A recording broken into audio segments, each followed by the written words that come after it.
Of the people, by the people, for the people. Those are words that we put in our nation's creed.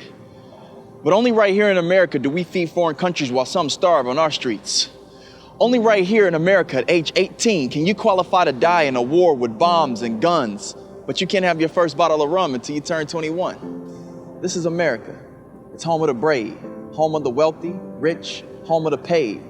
It's also home of the homeless, the hurt, the deceived, and home of natural disasters that left families in need. Some say that this is the home of hatred and the home of greed, but in Philadelphia, there's the city of brotherly love, and America is home of the highly achieved. This place, this nation, it's home of children with a bright future. It's also home of video games that could teach those same kids to be carjackers and shooters, robbers, mobsters, gangsters, or murderers. This is our America, and the whole free world has heard of us. We're home of the proud, and we're home of a lot of inventions. Sad to say, we're also home of babies that are born with a cocaine addiction. This is the home of the red, the white, and the blue, where at times it can feel you're hated by many and you're loved by few. It's home of the green grass, the blue shutters, and the white picket fence that we talk about. It's also home of people with bad credit that can't afford the American dream house. Because in our America, a vast majority of us go into debt. Because we go to work, we get our checks, we spend what's left.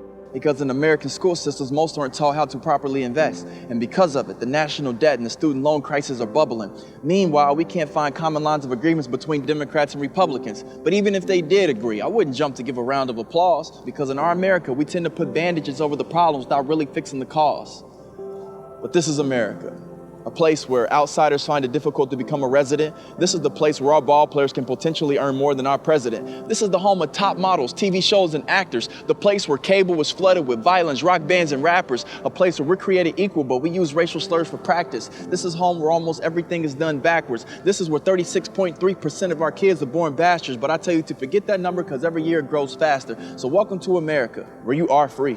You're free to have religion, or you could be religion-free. You could watch God on television or turn that off and put in a DVD. The ins, the outs, the goods, the bad, it's all America, and I'm proud of it. Even though in our past we've started barbaric, belligerent battles where nothing good can come out of it, but you gotta take pride. You gotta take pride in being an American, because many dream of being in this great nation because they have never been. They have never been in a state that's part of a very fortunate country. Here we can drink when we're thirsty and there's an excess of food when we're hungry. We can do whatever we so choose, but many abuse their privileges, and we can become whatever we want, but we make excuses for the conditions we're living in.